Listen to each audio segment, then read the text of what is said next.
El Señor esté con ustedes. Evangelio de nuestro Señor Jesucristo según San Juan. Al atardecer del primer día de la semana, los discípulos se encontraban con las puertas cerradas por temor a los judíos. Entonces llegó Jesús y poniéndose en medio de ellos les dijo: «La paz esté con ustedes». Mientras decía esto, le mostró sus manos y su costado. Los discípulos se llenaron de alegría cuando vieron al Señor. Jesús le dijo de nuevo: «La paz esté con ustedes. Como el Padre me envió a mí, yo también los envío a ustedes». Al decir esto, sopló sobre ellos y añadió: «Reciban el Espíritu Santo. Los pecados serán perdonados a los que ustedes se los perdonen y serán retenidos a los que ustedes se los retengan». Tomás, uno de los 12, de sobrenombre el Mellizo, no estaba con ellos cuando llegó Jesús. Los otros discípulos le dijeron: «Hemos visto al Señor». Él les respondió: «Si no veo la marca de los clavos en sus manos, si no pongo el dedo en el lugar de los clavos y la mano en su costado, no lo creeré». 8 días más tarde estaban de nuevo los discípulos reunidos en la casa y estaba con ellos Tomás.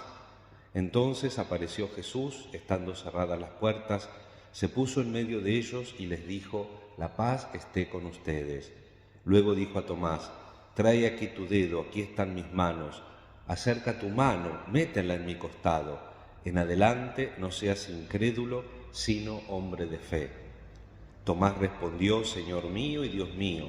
Jesús le dijo: «Ahora crees porque me has visto. Felices los que creen sin haber visto». Jesús realizó además muchos otros signos en presencia de sus discípulos que no se encuentran relatados en este libro.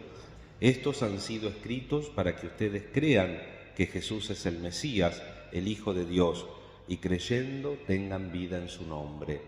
Palabra del Señor.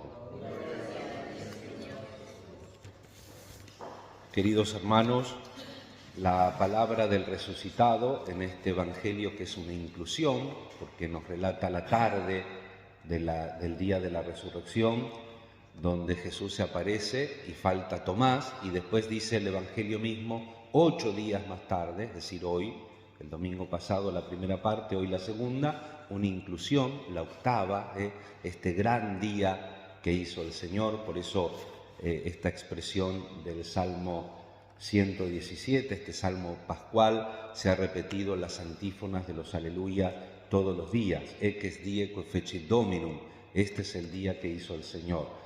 Y por eso también en la plegaria eucarística hemos dicho: hoy Cristo ha resucitado, y nos hemos acordado todos los días también en las diversas plegarias eucarísticas aquellos que han recibido el bautismo y la confirmación en la vigilia pascual. Nosotros tuvimos también una confirmación a Priscila el sábado pasado. Y en este día queremos meditar en las palabras del Señor resucitado. La primera que queremos meditar es: paz a ustedes, la paz esté con ustedes.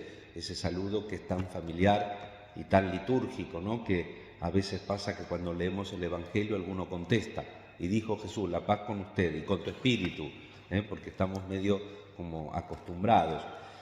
En el Evangelio se describen las apariciones del resucitado, y no todas, porque recordemos el Evangelio de Juan, dice muchas otras veces se apareció Jesús, muchas otras, pero estas han sido escritas para que creyendo tengan vida en su nombre. Y las apariciones que aparecen, valga la redundancia, en el Evangelio son la del resucitado en la tarde del día de Pascua y 8 días después, como hemos dicho, lo que el Señor trae a su vuelta de la cruz, de su pasión, de la muerte y de los infiernos. Recordemos que en el credo rezamos que descendió a los infiernos. Es la paz definitiva y perfecta, una paz no como la da el mundo, sino mucho más profunda. El relato se estructura en 3 escenas. La primera desea a los discípulos la paz que es el mismo. Recordemos, Pablo le dice a los Efesios en 2:14, porque Él, Jesús, es nuestra paz. Lo que testimonia mostrando sus heridas, también desde el punto de vista del signo, ¿no? Jesús resucitado no borra las heridas de su pasión. están cicatrizadas, están curadas, están en un cuerpo nuevo, glorificado, que ya no está sujeto al espacio y el tiempo, porque el evangelista nos dice claramente que estaban las puertas cerradas, por temor a los judíos, no en relación a la aparición de Jesús, que, como ya les dije tantas veces, porque me gusta un poco sacarle punta al tema de los idiomas, en griego literalmente dice Jesús se dejó ver, no dice se apareció. Y de hecho en todos los evangelios Jesús lo que trata de hacer ver es que no es una aparición, soy yo, vean, miren, acá está mi llaga, ¿tienen algo para comer? Tráiganme algo para comer. Jesús se deja ver, es el viviente y vuelve de la muerte con sus heridas, no niega sus heridas. Hermanos, nosotros podemos tener muchas heridas, sufrimiento, problemas de relación, alguna enfermedad que hemos pasado. Hay un montón de heridas que podemos tener.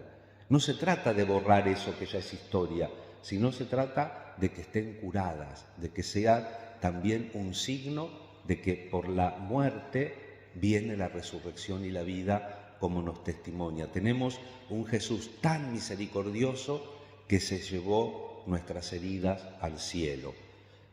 Precisamente la muerte que los hombres le han infligido funda la paz a partir de él. El odio se ha desfogado sobre él, pero el hálito de su amor y su misericordia ha sido más fuerte y más duradero. No hay ninguna escena de reconciliación con los discípulos que le habían negado vergonzosamente y habían huido llenos de miedo. Todo esto queda como soterrado en la gran paz que ahora se les ofrece. Pero el don va mucho más lejos, va a todos y en todos los tiempos. Jesús no viene a mostrarnos la factura que tenemos. Fíjense que los discípulos lo abandonaron, Pedro lo negó, y Jesús lo primero que hace como resucitado es como que dijera, pasemos la página, sigamos adelante. Qué gran ejemplo también, ¿no? La humanidad y la divinidad de nuestro Dios. Cristo exhala su aliento sobre ellos y les otorga el espíritu de su propia misión, con el que quedan autorizados en virtud de su poder a transmitir a los hombres la paz que ellos mismos han recibido gratis y que muchas veces uno no tiene.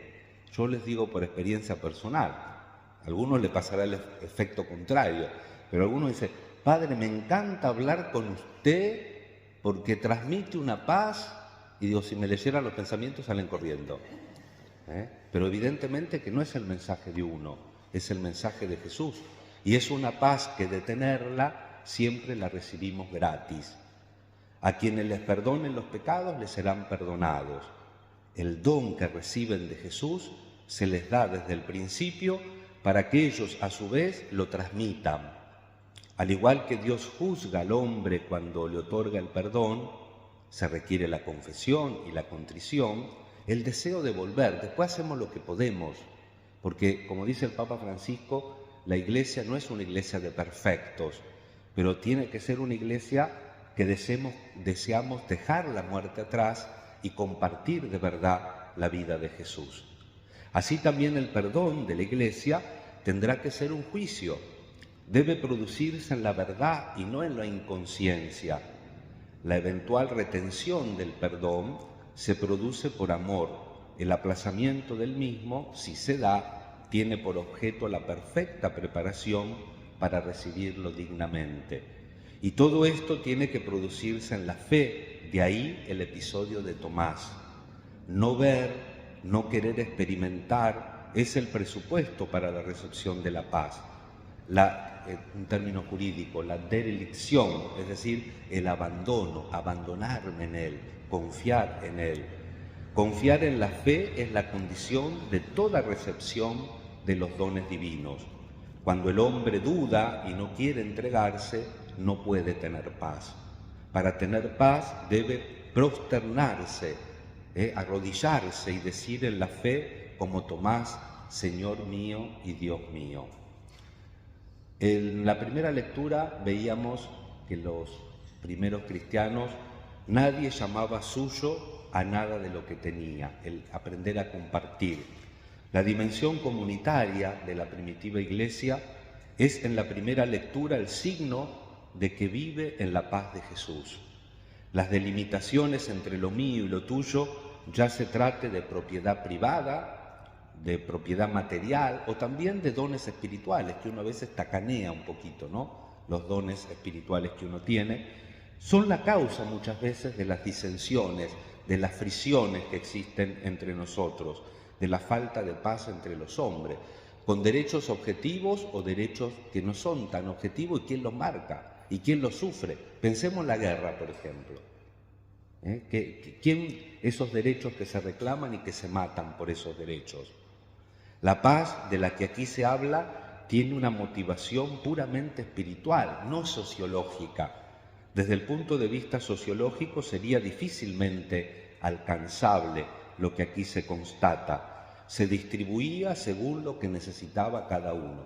Y de hecho, después había problemas, porque los hechos, como los evangelios, no ocultan las cosas malas. Había uno que había vendido un terreno, había ocultado, otro que no sé qué. Siempre hubo problemas, pero el ideal es ese. El ideal es vivir en paz. El ideal es compartir. Y después la vida real, y llegamos hasta donde podemos. Pero tenemos que recapacitar y continuar adelante, como Jesús, que viene y no pasa la factura, sino que le dice a los discípulos: sigamos para adelante, continuemos nuestro camino. Y por último, hacemos una pequeña referencia a la segunda lectura, que es propia de este ciclo C, la primera carta de Juan: amar a Dios y cumplir los mandamientos. La segunda lectura ensancha la perspectiva. La paz instaurada por Cristo recibe ahora los nombres que son al mismo tiempo sus condiciones: el amor a Dios, al Padre, al Hijo, a los hombres, la fe en Dios que vence al mundo, y que el mundo a veces necesita volver a esa fe en Dios porque carece de paz, y la fe le lleva por el camino de la paz. Porque esta unidad del amor y de la fe es propiamente el don pascual de Jesús, la instauración de la paz entre Dios y el mundo. En la Iglesia este don se concreta en los sacramentos, en el sacramento del bautismo. Vieron, dice Jesús, vino por el agua y por la sangre, no solamente por el agua y por la sangre. El agua es signo del bautismo, la sangre de la Eucaristía y el Espíritu, signo de la confirmación, los tres sacramentos de la iniciación cristiana. Y el que los recibe en su sentido íntimo y los deja actuar en él, recibe la paz de Cristo y la propaga en el mundo. Y este signo, por eso quería terminar con la segunda lectura, del agua y la sangre, es Jesús misericordioso, que está allá la foto, ¿no? Jesús misericordioso tiene un rayo rojo y un rayo blanco-azul, que es el agua y la sangre, los signos propios de la iniciación cristiana con el don del Espíritu, que es la confirmación. El agua, el bautismo; la sangre, la Eucaristía. Jesús, que es misericordioso. Vamos a pedir al Señor en este domingo de la misericordia abrirnos al don de la paz, sentir la misericordia de Dios y también compartirla con nuestro prójimo, no reprochando, recomenzando y por supuesto también defendiendo muchas veces, porque uno no tiene que ser un tonto. Un cristiano tiene que vivir la misericordia y el perdón, pero no se tiene que dejar hacer daño, Pero en un momento hay que saber pasar la página y seguir adelante. Creamos en Jesús resucitado, en el viviente. Una cosita más que siempre quiero predicar menos con el Evangelio de 15 minutos y estoy siempre al borde. Fíjense, hablando de las apariciones que hemos repasado en toda la octava de Pascua.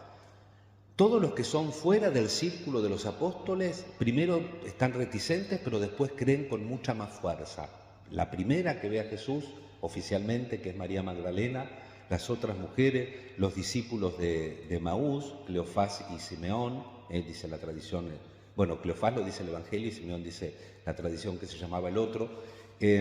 Creen rápido, dejan a la noche, con lo peligroso que era en esa época, vuelven a Jerusalén, creen fuerte. Sin embargo, nos recuerda Marcos que Jesús les reprocha a los apóstoles, a los 11, ustedes no creyeron rápido, no sabían que esto se tenía que cumplir, y precisamente y curiosamente Dios le da a ellos, a los apóstoles, al Papa, a los obispos, a los sucesores, a los sacerdotes, a los diáconos, a ellos que a veces son más débiles, les da la responsabilidad de transmitir la fe.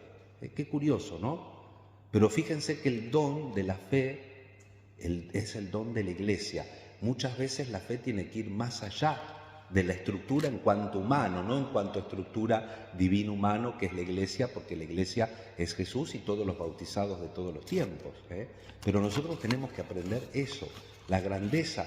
Y en el Evangelio está, Jesús les reprocha a los apóstoles, no les reprocha a la Magdalena, a las mujeres, que de hecho ellas no lo abandonaron, porque las mujeres fueron las que pusieron la cara y estuvieron al lado de la cruz. Y un hombre solamente, ¿se acuerdan? Juan, pero tapado en una sábana para que no lo vean. Entonces, pidamos al Señor esa gracia de testimoniar la fe pascual en un mundo, hermanos, que lo necesita. ¿Por qué el mundo lo necesita? Y porque vos y yo lo necesitamos. Necesitamos la vida de Jesús, la misericordia y el amor. Nos encomendamos a la Madre de Dios, a la Virgen María, en este solemne tiempo de la Pascua, y le pedimos también que nos enseñe a caminar en la vía lucis, en el camino de la luz, en la vida de Jesús.